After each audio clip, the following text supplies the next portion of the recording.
The opinion stated on this podcast is not a representation of the NFL or its affiliated teams. We're just two high school friends who love football, and we allow our favorite football team to affect our mental health during the football season. What's up, y'all? Welcome to Echoes of the Nest. See, you made me mess up. Welcome to Echoes from the Nest podcast. I'm your boy JC. And I am Kara. And today, what is this, episode 6? Yeah, I think so. Yeah, episode 6. One day I'm going to just like write that somewhere so I don't forget. Well, it's fine. It's not like we counting or anything. So one thing that we wanted to continue to express is that, this is kind of like the limbo of like the off season. There's nothing going on. Like I've been paying more attention to Love Island than like the NFL news and all those kind of things. Don't get me started because please don't. This is not a Love Island podcast. Thank you, because we don't care. So we just wanted to just go over just some different things that have been discussed, like, like Nate Wiggins' health, like Zay's new contract. But the first thing is that we do want to hold space and send condolences to Calais Campbell for losing his mom. Our thoughts and prayers are with you, and we hope that people do continue to respect your privacy during this time. So just send our love and prayers to Calais. Absolutely, absolutely. But training camp. The tickets. Yeah. Training camp is free, y'all. Do not buy no tickets for training camp.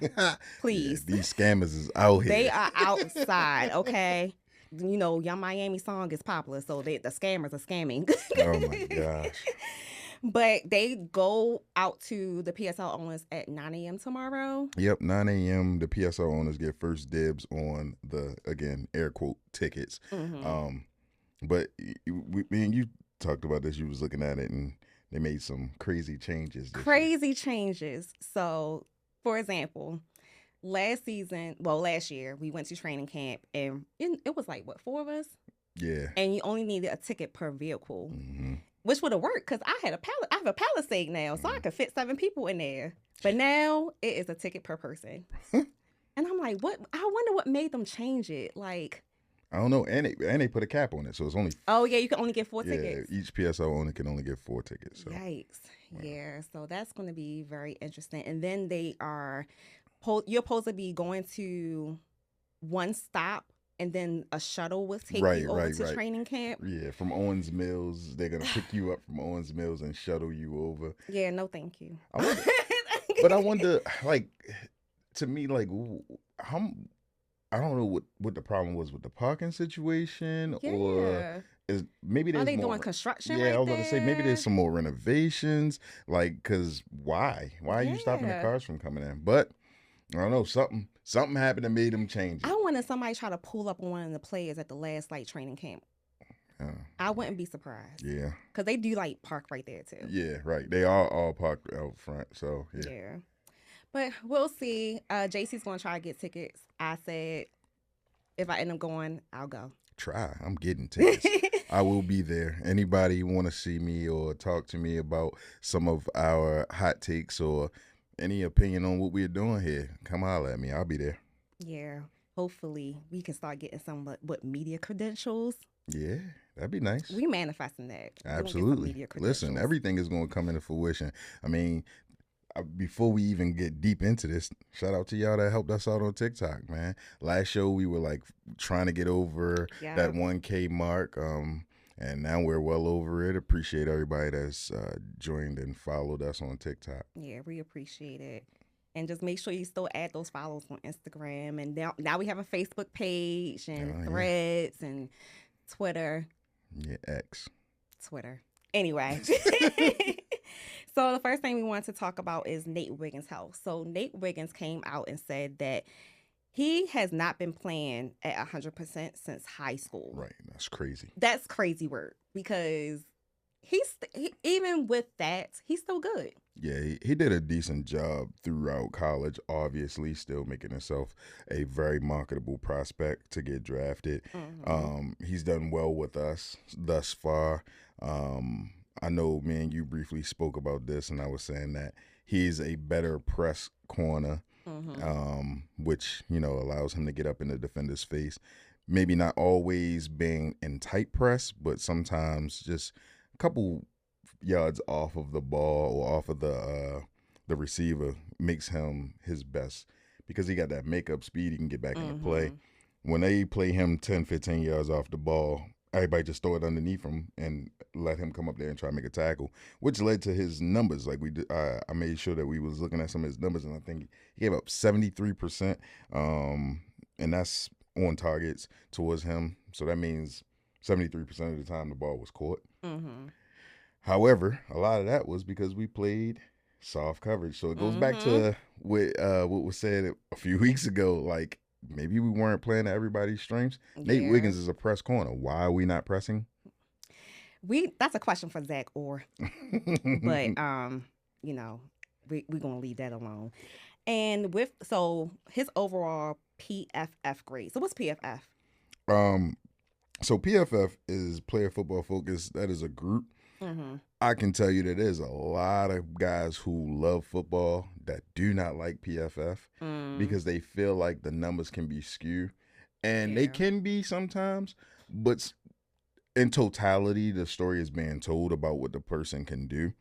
But their grades are sometimes a little harsh and sometimes a little too generous. He got a 63.8 in coverage, so roughly 64% rating and coverage, which again, that means that they caught the ball 63% of the time. No. So he was 64% good. Let's call it. Okay. Let's just so do like it a like, D. Yeah. Okay, got it. Yeah. So if you're looking to get up in that 90s, 100%. Got it. That means you're lights out, a shutdown. Yeah. And what's funny, I saw on Instagram somebody had put together like highlights of like when he played against Jamar Chase, and I know Jamar Chase. He has one of those.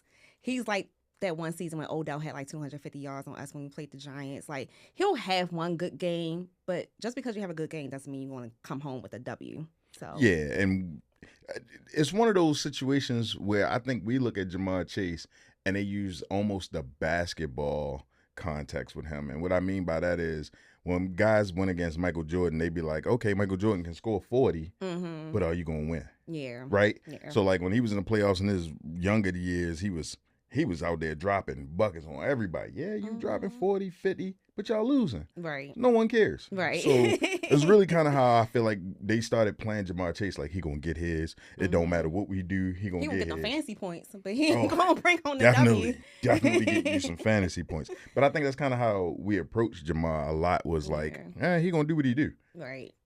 Yeah, that's very true. And he is like 57th out of 114 cornerbacks. Yeah. So, which puts him literally right above the halfway mark type thing, which is very in line with that whole idea that his grade is around 64. So, but 57 ain't that great. It's not. You got to think about it like this. Even if you only took every team and said each team only has 2 corners, right? So it's 32 teams. So that's 64 corners. Yeah, that's kind of bad. I wonder where Brandon Stevens rank. we ain't get the sound machine? Nah. So although I will say, shout out to Miss Hill Pay, who says she's gonna make sure we get that. Oh yeah, shout out Miss Carla. Yeah, so she says she's gonna take care of that. We'll have one, and yeah, we'll be in here having fun with it too. I'm gonna find some crazy sounds. And then on his run defense, he's about 43rd among cornerbacks. So that's not too bad. Again, he's not really a run fit. He's not a bigger guy, but it's nice to know that he doesn't mind sticking his nose in there. Do I want that number to be higher? Not really. I don't mind that number being there. That just means that when it was time for him to put his nose in there, he put his nose in there. But I honestly don't. I don't want no runs making it out to my cornerback. Right, because that's wild business. Yeah, I don't want my cornerback chasing down plays or being the last line of defense. That's why I have my edge players or DEs on my outside line. Shouldn't nothing be getting outside of that. I mean, well, we know how our edge players were not edging last season. We ain't had no pass rush, no run rush, no nothing. no rush at all on the defense. But I feel like with Jesse Minter being our new head coach, calling defensive plays, and then we have Anthony Weaver being our defensive coordinator. But given that he's likable amongst the players, Hmm. like he can definitely coach the players up, even though he's not playing. Yeah, He's not calling the plays. absolutely. I think that's what he's going to be used more for this year. More of getting everything ready, studying the film, and more of like that motivational piece from the coaching perspective versus from just the player. It's nice to have that player coach, Mm-hmm. the guy who been through the trenches that understands what it takes to be on a high caliber defense. So that's cool that he'll be able to relate to some of those guys and talk to Mm-hmm. them. And now there you have a note in our notes. You say, does Jesse Minter utilize him properly? According to film study, bump and run coverage is what Nate does best. Hmm. Will we see an increase in Nate in man to man?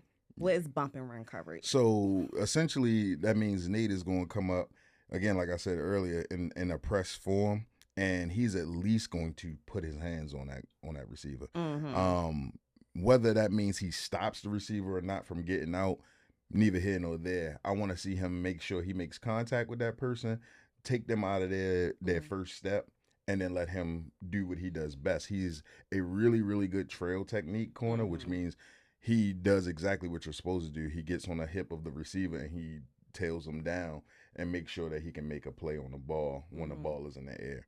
So But does having it him in that. increase the risk of like pass interference calls?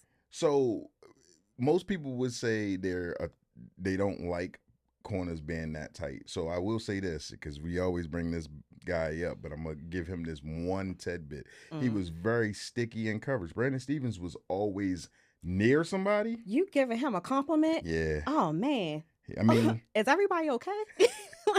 Like, he was always near somebody, but that's not enough. mm-hmm. So Nate has the ability to be there and make a deflection. He Mm-hmm. plays the ball. So yes, you're right. That does create more opportunity if he's all up on a guy.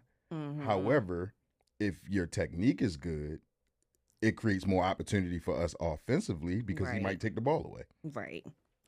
Well, we shall see how the defense is going to perform.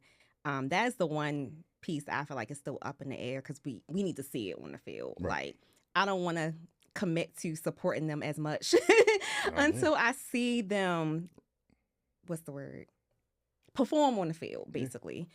And now let's go to the offense. So Zay is still up for his new contract, and contract talks has been all over the place. Mm-hmm. They're predicting him to have a contract which will put him around 35 mil per year. Do Mm-hmm. you think that's a good number, or is it overpaid? From what Zay has been doing, I know it's a lot of talk about is Zay a real number one. But from what he's produced, yeah, 35 is not a bad number. Yeah. Actually, might be cutting the Ravens a little bit of a break. Mm-hmm. Um, because let's just say he go out here this year because they already picked up his 5th year option. Mm-hmm. Let's say he go out here this year and he goes for 1,500 yards and 8 to 10 touchdowns. Yeah. Yeah. Yeah, so Then you're gonna have to pay him. right. So it's like, is that number good right now? Yeah, that number might be really good right now. Yeah. It might be something that you, as the organization, you want to get ahead of Mm-hmm. and get him locked in. And Lamar likes him, right? Right. Lamar's endorsing him. Of course, you're hopeful that you're getting a contract done with Lamar before we get into the thick of things. So, Because Zay is not Zay without Lamar. well, yes, that's as of right now, that's all we have to know, right? Yeah. I mean, we know what he did in college. He did a Right. great job in college as a receiver, so we know that he has ability, right? And we know them two together have been dynamic. His production, Zay, and when I say his, is increasing every year. Yeah. So, This is the first time we had a wide receiver have over 1,000 yards back-to-back seasons. man, and not only that, but the man is made like he's making history right now for our receiver. If he continues on the trajectory he's on, Mm-hmm. he will be the Ravens' number one receiver of all time, like which is crazy. Just watching his That trajectory. is crazy to say. Yeah, I mean Lamar is only a few touchdowns, not a few 20 plus, but Mm-hmm. he's only a few touchdowns away from having a franchise record in touchdowns. which is crazy.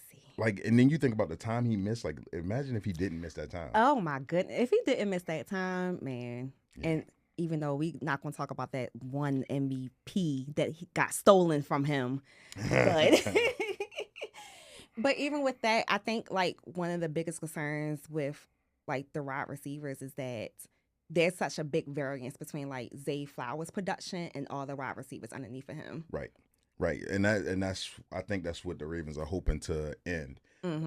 With hoping that Waffle House and Jacoby Lane. I need a nickname for Jacoby Lane. Like Marlon Jr. Oh Lord. I don't think Jacoby would like that. Him and Marlon seem like they besties. Yeah, I don't think he would like that. But we need like I'm talking like a nice little, because I mean he's funny. We could call him JK, the new JK. No. No. I'll come up with something. I'm really good with coming up with nicknames. Shout out to Flex Washington. All the girls that was at Ocean City a few years ago know what I'm talking about. I'm really good with picking nicknames for people. Just say that.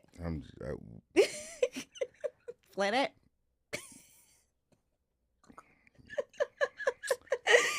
Anyway. All right. So this is what I go through on a daily basis. You talk about me every time we talk. Every time we talk, it's what? It's a long story. It's for after the podcast. Don't but worry anyway, about it. Don't even worry about it. All right, but going back to Lamar, so every time Lamar had his first full season with a new offensive coordinator, he got MVP. Hey, listen. We looking for another one. Listen. It should be the fourth one, but we're not going to talk about it. Bruh, listen. MV3 loading. I feel it. I literally had this conversation several times before. I seen that one of the podcasters who do daily podcasts said something about it, and I was like, oh, you stole my thunder. However, stole my thunder. Because I was going to say, if you go look at his history, when he started in 2019, boom, right there, right? Yeah. You go ahead and get him a new OC, boom, he does it again. It's like, okay, every time Lamar gets a full season, and I'm going to tell you why I think it is, though. So now, I did watch everybody else's. Ain't nobody hit on this. The reason why this happens is because Lamar is already so explosive that teams are already worried about him. And now they have to scheme for a brand new offense that he's in. So they're not really sure what's coming. So because they don't know what's coming, Lamar is able to have free reign. He can really do everything now. Right. Because you are used to the Greg Roman pull and runs, right? Yeah. Now it's, hold on, he's not pulling and running it. That's a pull, run fake to a pass. And now you're going from all of that heavy offense to a lighter offense in the backfield, where we're only going to have one running back. We're not going to have a running back and a fullback most of the time. And if we do, it's a tight end, which means it's still wide open. So I think that's going to lead to the MV3. A lot of people are going to be out there like, what are you about to do? Right. And God forbid he start running again. They're going to be like, bro, I thought we got rid of that Lamar. Yeah, he's not a running back. He is a quarterback. Yeah. And seeing the videos and the highlights of like him working with Declan Doyle, like Declan is really trying to improve his passing game, which he has a passing game. Like he's consistent in the passing game for all those who don't think that Lamar is a great quarterback. Yeah. But he's highest QB rating in NFL history, just FYI. Right. Like he had 41 touchdowns and 4 interceptions in that one season that the MVP was stolen from him.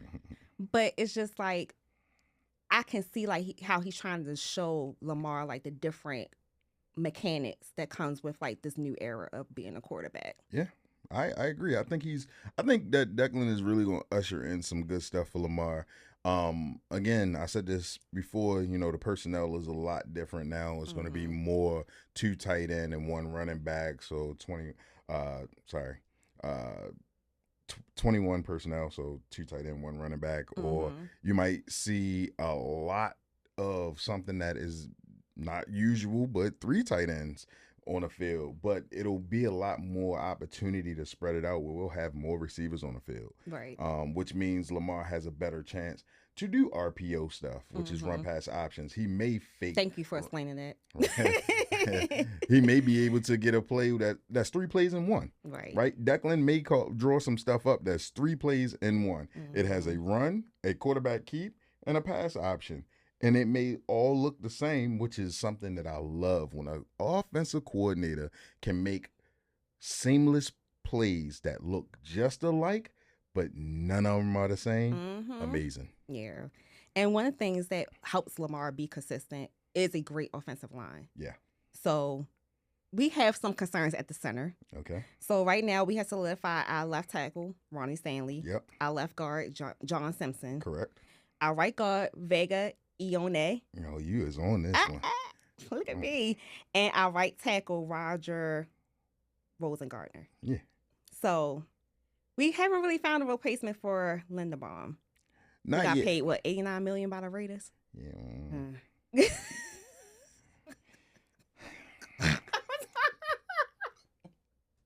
I'm guessing you love that for the Raiders. Never mind. Go ahead. So, I mean, yeah. The Ravens really have to think about it, right? We discussed this, the center options right now. It seems like Danny Pinter is by far the leading candidate. Mm-hmm.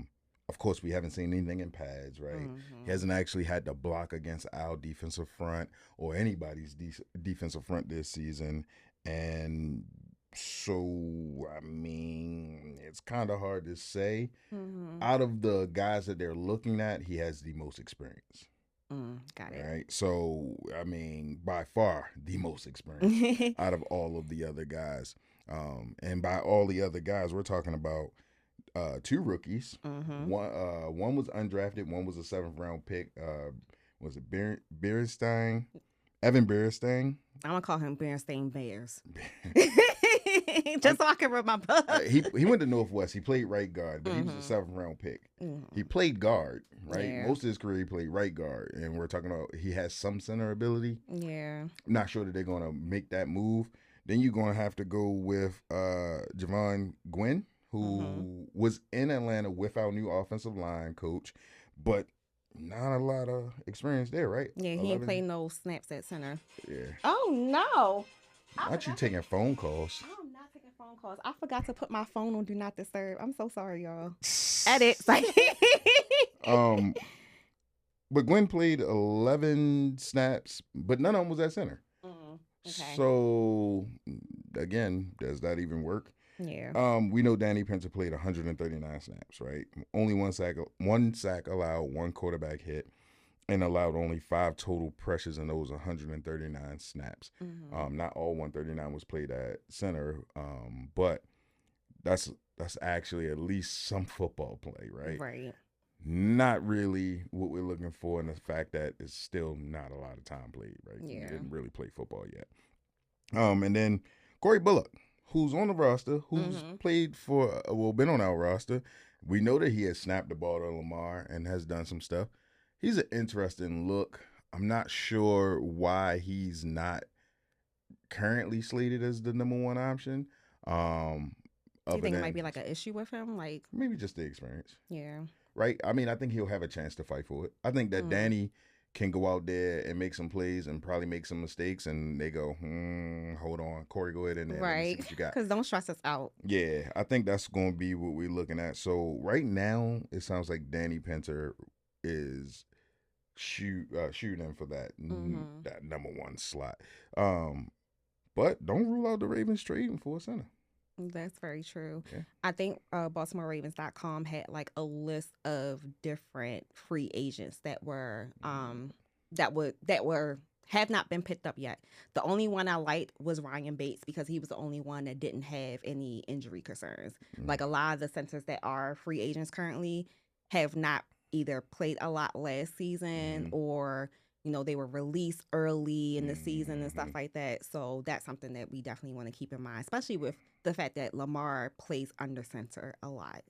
And I'm hoping under this regime that under center is a staple, because that is one of the things that I think is really hard for defenses to deal with.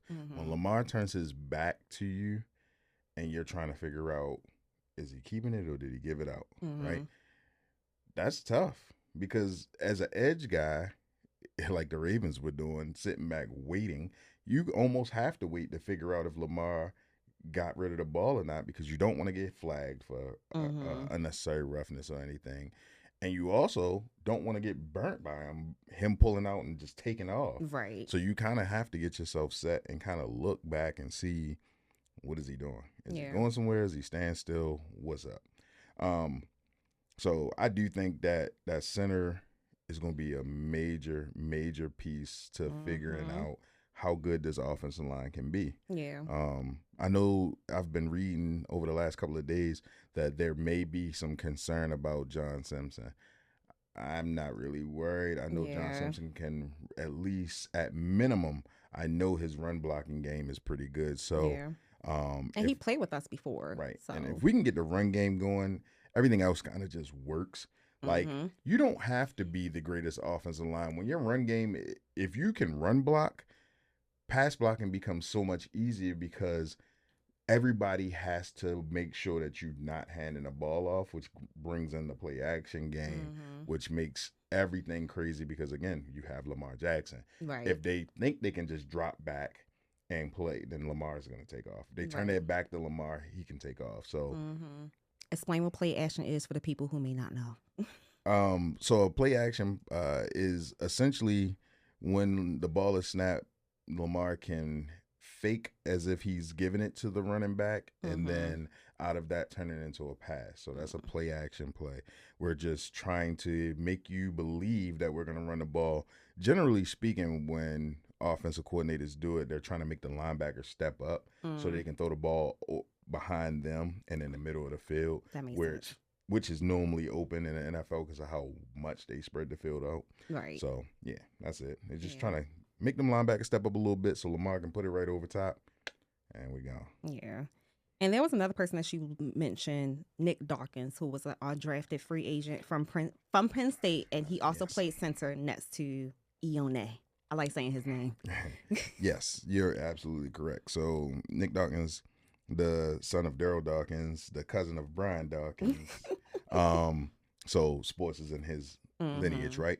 Guy was pretty good at Penn State. He was pretty good. I'm not gonna act like he wasn't. He did a really good job, and I think he comes with that edge because he was undrafted, right? He comes from a sports family, Yeah. and you think he's just gonna lay down and be like, "I ain't getting this job." Right. I wouldn't be surprised if he starts challenging for it. Mm-hmm. Does he become a starter right off the bat? I don't know, but he has the talent. He has the ability. The question is, what will he do? Will Yeah. he get it? Will he take it? And when he gets his opportunity, how good will he look? Right? Yeah. Because the transition from college to the professional league is big. It is. It is. And I mean, it helps when you come from like a Big Ten school or SEC school. You're playing in those really, really high caliber games, right? With those high caliber teams, those help. And then again, doesn't hurt that he played next to Vega already, right? Right. So he- they already have they already know each other. familiarity. It's okay. We'll help you. Every chance we get, we're gonna help your speech impediment. Thank you. But yeah, no, I think that it'll pan out.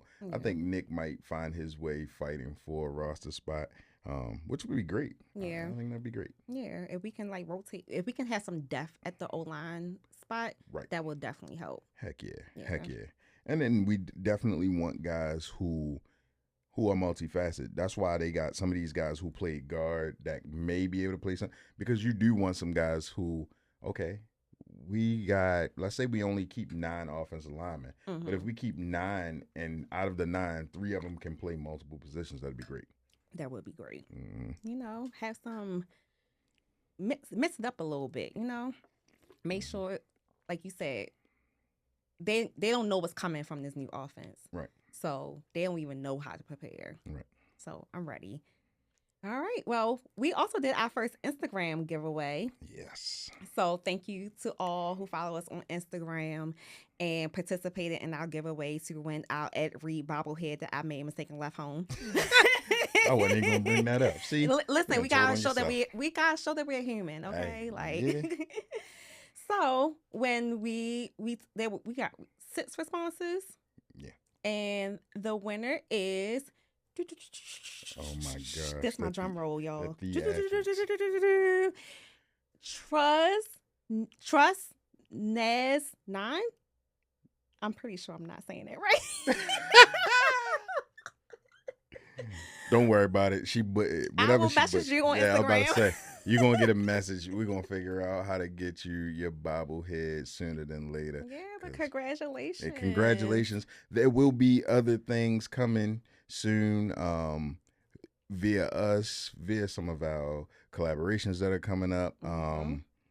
Guys, I mean, listen, tune in, listen out for it. Check us out. We are going to try to do it on different platforms. I do want to do the next one on TikTok because TikTok has showed us a lot of love. We want to show some love to TikTok.